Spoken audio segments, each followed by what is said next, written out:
একজন পুলিশ অফিসারের সাথে কিরকম কি কথা বলতে সেটা নিশ্চয়ই আপনাকে শেখাতে হবে না। এ বুকাচুদা, আমাকে ভয় দেখাচ্ছিস না কি বে? এমন ভাগারে ট্রান্সফার করে দেবো না, সারা জীবন বইয়ের কাছে শোয়া ভুলে যাবি। যেদিন থেকে পুলিশের চাকরি পেয়েছি ফেদা, সেদিন থেকে তো বইয়ের কাছে শুতেই পাই না। আমার বউকে নিয়ে অন্যজনা শুয়ে থাকে, ও ফেদা ট্রান্সফার করে দেয় ভালো আমাকে। তাই নাকি অফিসার? আপনি বউ থাকতে বইয়ের কাছে শুতে পান না, আর আমাদের বউ না থাকার কারণে আমরা রাতে যন্ত্রণায় শুতে পারি না। আমারও সেই একই কেস, পরের বউকে দেখে হ্যান্ডেল মারতে হয়। অফিসার, অফিসার এখানে কি গান মারাইতে এসেছো সেটা বলো, ওসব কোনো কাহিনী শুনতে চাই না আমি। স্যার আপনাকে একবার থানায় আসতে হবে। কেন, কিসের জন্য? গ্রামের কিছু সহজ সরল সৎ মানুষ আপনার নামে ছোট্ট করে একটু অভিযোগ দাখিল করেছে। কেন আমার নামে অভিযোগ দাখিল করলো কেন? 2 দিন আগে আপনাদের গ্রামে একজন মার্ডার হয়েছে, তাই গ্রামের লোক আপনাকে সন্দেহ করে আপনার নামে অভিযোগ জমা দিয়েছে। সন্দেহ তো আমার তুকেও হয়েছে বুকাচুদা। এই মার্ডারটা হওয়ার পেছনে সম্পূর্ণ তোর হাত আছে। কি বলছেন বিকাশ দত্ত বাবু? আমার হাত থাকবে কিসের লেগে? তাহলে আমাকে এবার মানুষ সন্দেহ করবে কিসে লিখবে?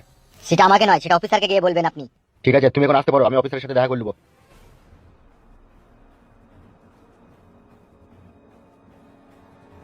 বড় ভাই, আমার মন বলছে কেসটা গোপনে গোপনে জানাজানি হয়ে গেছে। জানাজানি হইলেও কেউ কিচ্ছু করতে পারবে না আমার। তার কারণ একটা কথা সাচ্চা, আমি পাক্কা হারামির বাচ্চা।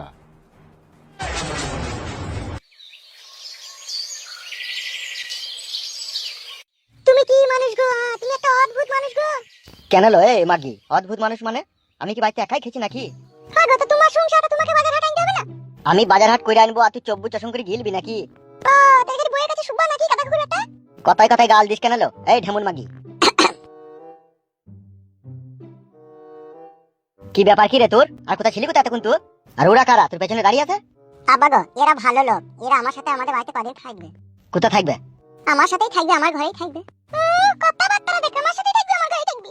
অমন করো কেন মা তুমি? আব্বা আছে তো, তুমি বলছো কেন? হবে তুই কি পাগল না পাই জমাবে? কেন আব্বা, মানুষকে বাড়িতে থাকতে দেওয়াটা কি অপরাধ? এখানে থাকা হবে না, এখানে থাকা হবে না, বাড়ি পাঠিয়ে দে। এইভাবে মানুষকে সামনে সামনে অপমান করাটাও ঠিক নয় আব্বা। এরা বড় অসহায় আব্বা। এদের জীবনের মধ্যে আর একটা কুকুরের জীবনের মধ্যে কোনো পার্থক্য নাই আব্বা। একটু দয়া করো আব্বা। এদের মতো নিঃস্ব অসহায় মানুষ দুনিয়াতে খুব কমই দেখা যায় আব্বা। এরা এত নিঃস্ব আর এত অসহায় হলেই বা কি করিবে? সে এক দুঃখের গোপন কাহিনী আব্বা। যদি তুমি শোনো না, তোমার এই ছাগলের মতো দাড়িটা খুলে পড়ে যাবে। মিথ্যে কথা বলছি না তোমার? না না, মিথ্যা কথা নয়, এটা সত্যি কথাই। তাই এসব হইলো কি করে? আমার বৌমায়ের জন্য। বৌমাই জন্য? বৌমা আবার কি করলি? তুমি কি ফুটুর মা নাকি নাকি শাশুড়ি? শাউরি শাউরি। ও যাকে ভালোই হইলো, তাইলে তাইলে আমাদের রিস্তাতে তো বিয়ান হয়েছে নাকি? কি বলবো গো আব্বা, তোমার বউকে আমার চাচা বিয়ান বলবে নাকি? না না, বাড়িতে তো জায়গাই হবে না, তা বিয়ান ফ্যান ওসব বললেও কোনো লাভ হবে না, ও চলে যেতে বল।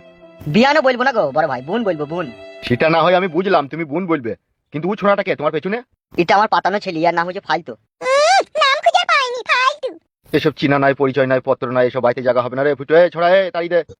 আব্বা গো, তোমাকে একটা কথা বলবো আব্বা। তোর কথা ভাল লাগছে না, তোর দিকে বাড়ি থেকে তাড়ি দে। শোনো না আব্বা, আমার বয়সের কোনো গাছপালা নাই গো, আছে আব্বা? সব গাছপালা মরে শুকিয়ে কাঠ হয়ে গেছে। কিন্তু আমি তোমার এমনই একটা ছেলে, তোমার কাছে কোনোদিন কিচ্ছু দাবি করিনি। তাই বলছি আব্বা, তুমি 1 সপ্তাহের মতো হইলেও এই দুজনকে বাড়িতে একটু আশ্রয় দাও আব্বা। তুই বাল জিদ ধরিস কেন বলতো? ফুটু বাপ, তোমার বাপ যদি নাই মানে তাহলে আমরা চলে গেছি বাপ, ফালতু অশান্তি ঝগড়া করো না বাপ। কেন, তোমাদেরকে কি তোমার বৌমার বাড়ি ঢুকতে দিবে না নাকি? দিবে না বলতে, বৌমা ছেলে যেভাবে অপমান করে বাড়ি থেকে তাড়িয়ে দিছে, তাতে আমার আর বাড়ি যাওয়ার কোনো ইচ্ছা নাই। দরকার পড়ে আমি টেনে গলা দিয়ে ভিক্ষা করে খাবো, সেও ভালো, কিন্তু বাড়ি যাবো না। বুঝতে পেরেছো বোন? বিশাল কষ্টের জীবন আমার, এই কষ্টের শেষ নাই। ঠিকই বলছে গো দিদা। এই বাসে চাপা খেয়ে দিদা তুই আবার। বাপ ফালতু কোনো তো শব্দ করিস না। ও যে কদিন থাকবে ও কোনো কথাই বলবে না, ও বুবা হয়েই থাকবে। এই শোন, বলো আব্বা। 1 সপ্তাহ থাকা হবে না, যদি দিন 4 যদি থাকতে পারে তা থাকুক, আর না থাকলে চলে যেতে বল। কি করবা গো? আব্বা বলছে 4 দিন থাকিয়ে দেবে। ঠিক আছে, তাই হবে, 4 দিনই থাকবো। 4 দিনই থাকবে আব্বা। বেশ ঠিক আছে, তুই যে ঘরে থাকিস ওই পাশের ঘরে ওদিকে জায়গা করে দিগা। ঠিক আছে আব্বা।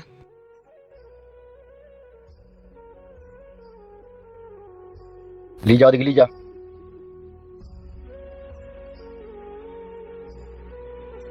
চাচা দেখি কোনো লাভ নাই, ঘরে এসো, এরকমই লোক আমার আব্বা।